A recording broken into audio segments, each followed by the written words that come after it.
Fala galera, mais uma sessão de dúvidas aqui. Essa é interessante. Já falou um pouco sobre empreendedorismo, tirou uma série de dúvidas técnicas. Vamos falar um pouco agora sobre legislação. Então chegou uma aqui que é a seguinte: preciso homologar os drones que possuem peso menor do que 250 gramas? Esse aqui está empolgado provavelmente com a chegada do Mini 3. E acontece também a dúvida muito recorrente da turma que usa a linha Mini 1 e Mini 2. Então vamos lá.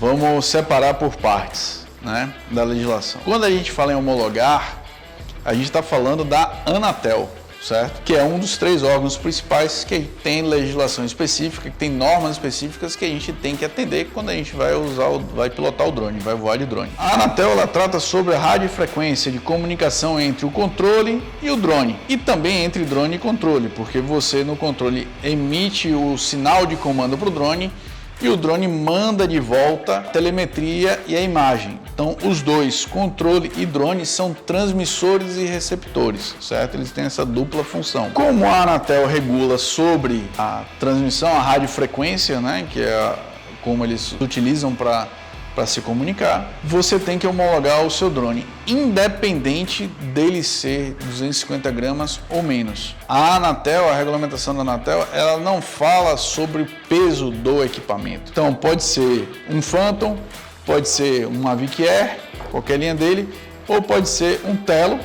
Você tem que homologar ele na Anatel. Se ele não veio homologado de fábrica, você tem que seguir com a homologação na Anatel. Aí a gente faz um gancho para um outro vídeo, para outra dúvida que a gente já tirou antes, que é sobre a questão do meu drone chegou, o pacote do drone com controle homologado, mas o drone não é homologado, não tem o selo da Anatel. Eu preciso homologar o drone? Sim, você precisa homologar o drone, pois como eu comentei antes, os dois são transmissores e a Anatel está interessada em quem transmite, quem emite radiofrequência. Então, se você comprou um pacote do Mini 2, do Mini 3, do R2S, seja qual for o drone, que ele chegou com o controle com o selinho da Anatel no controle, mas não tem no drone, você tem que fazer a homologação do drone. É um processo simples, a gente faz esse processo, a gente presta esse serviço para particulares e para empresas.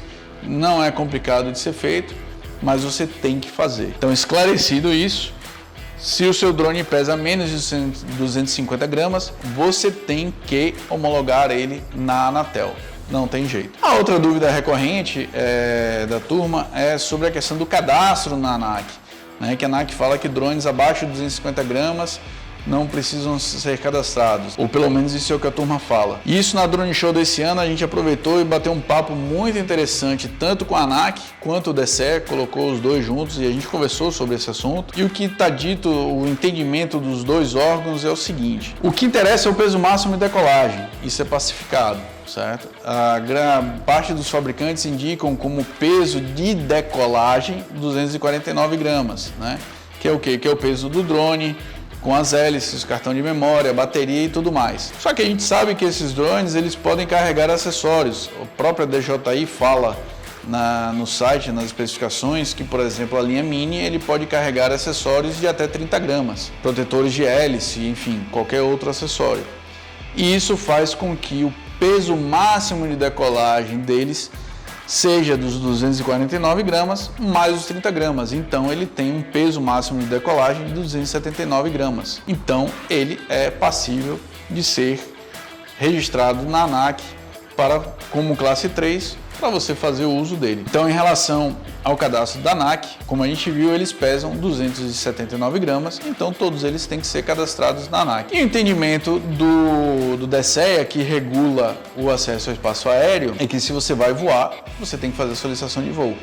E para você fazer a solicitação de voo, o seu drone tem que ser cadastrado na ANAC. Então, não tem muito para onde correr, certo? Se você vai usar o seu drone para prestar serviço, ou para lazer, você vai ter que cadastrar ele na ANAC, porque você vai ter que solicitar voo no DCEA e você não vai conseguir fazer isso sem ter o cadastro na ANAC. Não adianta muito a galera ficar na euforia de peso de 249 gramas, não preciso cadastrar, porque pelo entendimento do DCEA, se você quer botar o seu drone no ar, se você quer voar até 120 metros, se for prestar serviço, ou até 40 metros de altura, se você for fazer o uso recreativo em área urbana, você tem que ter o cadastro na ANAC e você tem que fazer a solicitação de voo no DSEA. Desculpe jogar um balde de água fria nas expectativas da galera, mas essas são as normas e é o que a gente tem que seguir.